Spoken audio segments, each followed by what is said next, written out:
Hello, and welcome to another episode of the Wealth Twins channel. Today, we're talking about money rules that school failed to teach you. So let's jump right into it. Nicole, what is a money rule that school failed to teach us? I think the first one that really, just learning throughout life now, what I know back versus when I was in school is that working hard is not the only thing you need to do in order to make money. You have to work smart, and that has to be a part of the equation because when you just work hard, you really are just using your time to get money.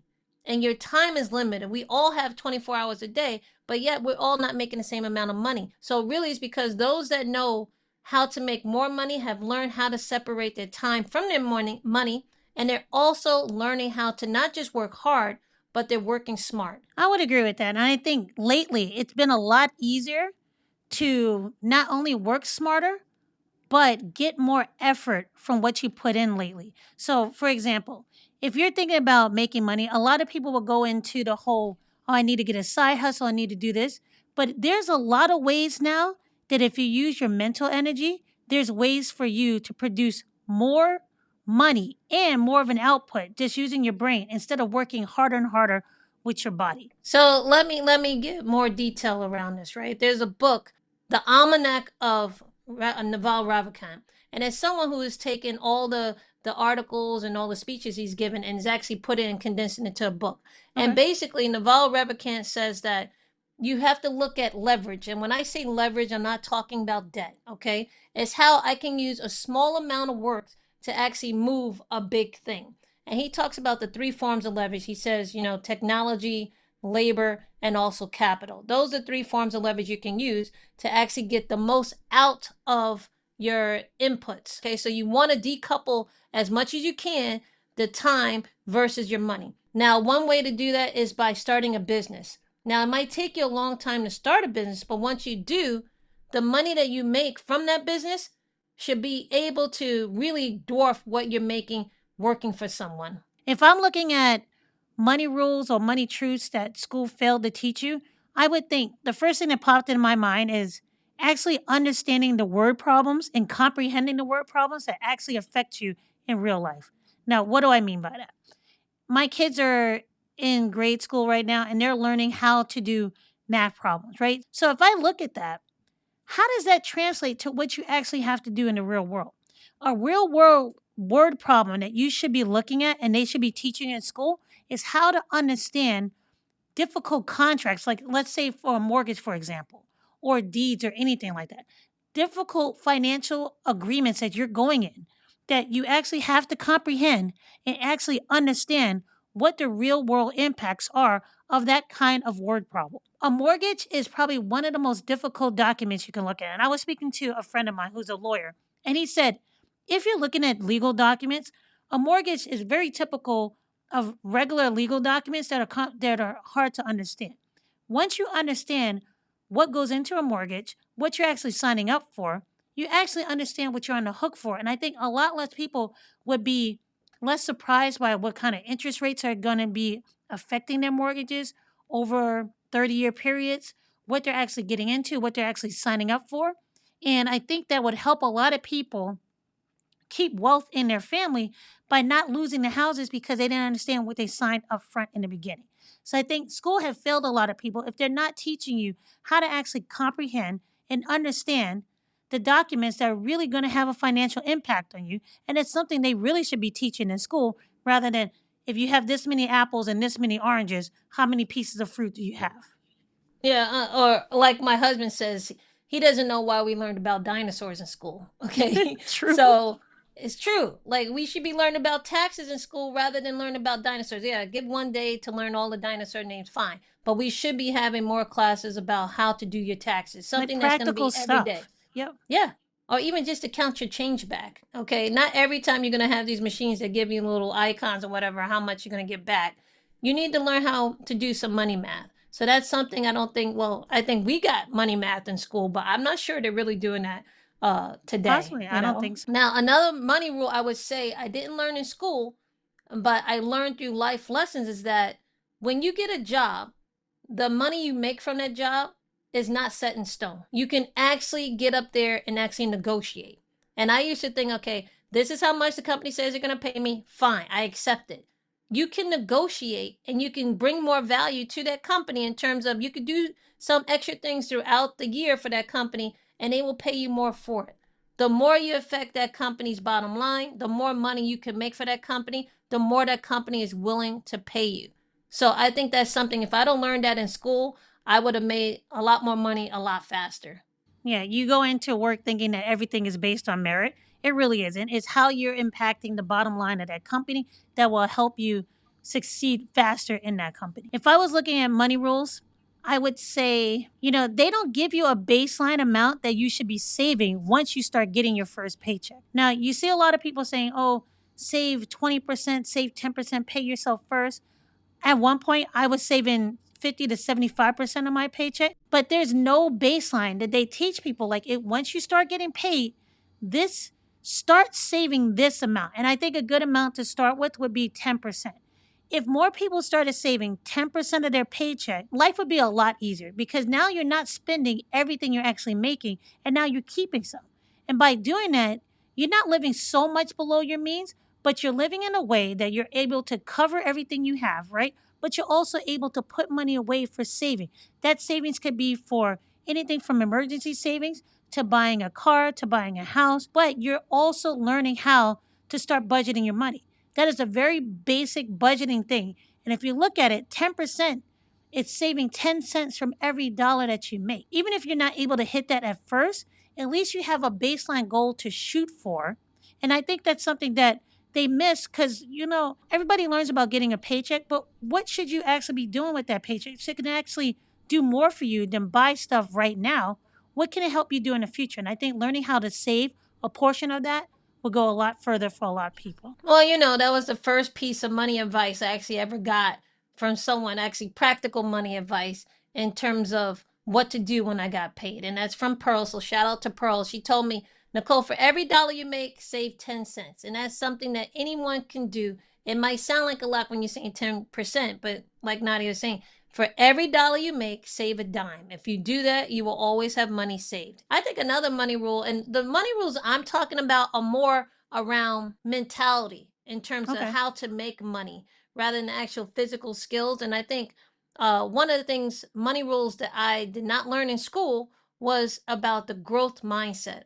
Now, the growth mindset is when you believe that you can get better at something. So that means you can believe you can learn more skills. You can get better at anything that you're trying your hand at. And when you have that type of mindset, it allows you to make more money. Because in school, I think they prize too much kids that do good on tests or do well on tests. When you only focus on kids that do well on tests, you tend to make those kids believe that they're better than others and that they're going to be the ones that be the leaders and also be the ones that are going to make the most money. In the real world, is those that have the growth mindset will eventually eclipse those, even if you did well on tests. So I think now I believe it's something that schools are teaching is the growth mindset. But when we were in school, it was more about you're in one bucket or the next. If you did well, great. You're smart. You're going to keep doing well. Or if you didn't do well, then you're putting in a different bucket, and you kind of they put a limit on how well you can do or their belief on how well you can do. So I think a growth mindset, those that have a growth mindset have allowed themselves to make a lot more money because they believe with hard work and with actually dedication and learning new skills, they can make more money. I would agree. I think a growth mindset is important for anything, not just money. It's just in general. Like, you can't believe that you're stuck at a level. You always have potential to grow. And the more you think that you have that potential, the more likely you are to succeed to meet that potential. If I'm looking at something that I think school fails at teaching people when it comes to, it's not just money, it's more about, I won't say learning how to build up your credit. I would say more about protecting your credit. There's plenty of resources now on how to start building credit, right? But protecting it is a different skill set. And I say this because when you're starting out and you're just building your credit, you're starting from basically zero, right? So you can get a credit card, start building your credit that way. But how do you protect it? You will have a lot of people who have ruined their credit will come to you and try to use your credit to get what they need. And I fell for this, and I know many people do. You might co-sign for something that someone couldn't sign on their own, and then you end up paying the price for that.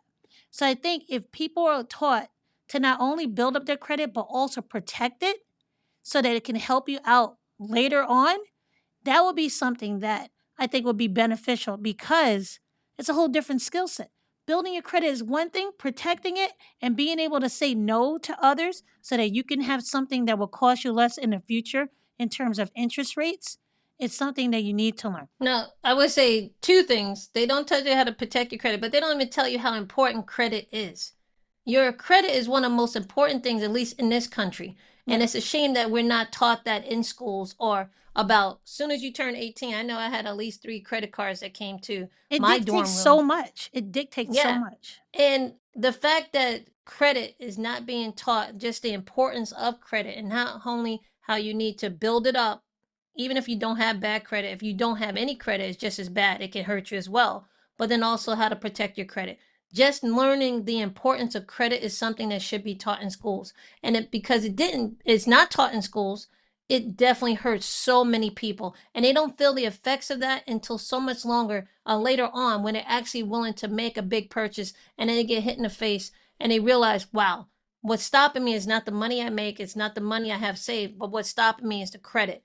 And I wish, that was something they knew beforehand because it does stop you with a lot of different things. Yeah, just think about it. If you make a mistake with your credit when you're younger, depending on that mistake, it could take you 7 years to recover from that. Something that takes that long to recover from a simple mistake should be taught so that you can avoid that if it ever comes to that point. So I think they're failing if they're not teaching you anything about credit, not how to protect it, not how to fix it once you made a mistake, and how to put you on the right track in the beginning because it impacts so many aspects of your life. Now, one of the biggest things when it comes to what school didn't teach us about money in terms of money rules would be the importance of investing. It means taking a little money now, putting it away, not just for saving, but saving for the long term.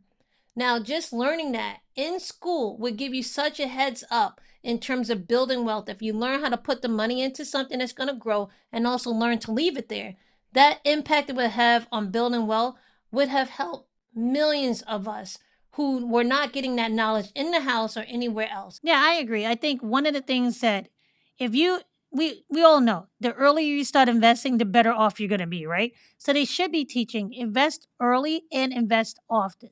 And if that's not happening, you're missing out on years of growth in the market, especially with compound interest. So I think if they're not teaching young people how to invest in school and you got to wait until you're older and think, "Oh, I need a lot of money to start investing," that's actually hurting a lot of people. You can start investing at the age of 18. Some accounts, like at Fidelity, you can start investing at the age of 13 with the help of an adult. And you can start learning the skill of investing. And the earlier you start investing, the earlier you can start building wealth for yourself and using the stock market as a tool to help you build that wealth. Yeah. Now I want to ask you a question. Guys, what is a money rule that you feel we're missing that you wish you were taught in school, but just isn't taught in school even till today? Yeah. What is that money rule that you swear should be taught in schools, but just not taught today? I would love to hear. Put in the comments below. Yeah. And especially if you had to learn it the hard way and you wish you would have learned it in school. Another money rule that school does not teach us is how to protect our wealth in terms of estate planning, in Mm. terms of at least having a will or something, or even if the children learn, they can even teach their parents how to actually start a will or how to get an estate plan, because those things not only, it's not about building wealth, it's about protecting wealth. And those things, when someone passes away in our family, if those things aren't in place, they have such a huge impact on those that are still living, that it's something that, because it has such a huge impact, schools need to teach it. I agree. And maybe, I guess most people know about wills, but I don't think people understand,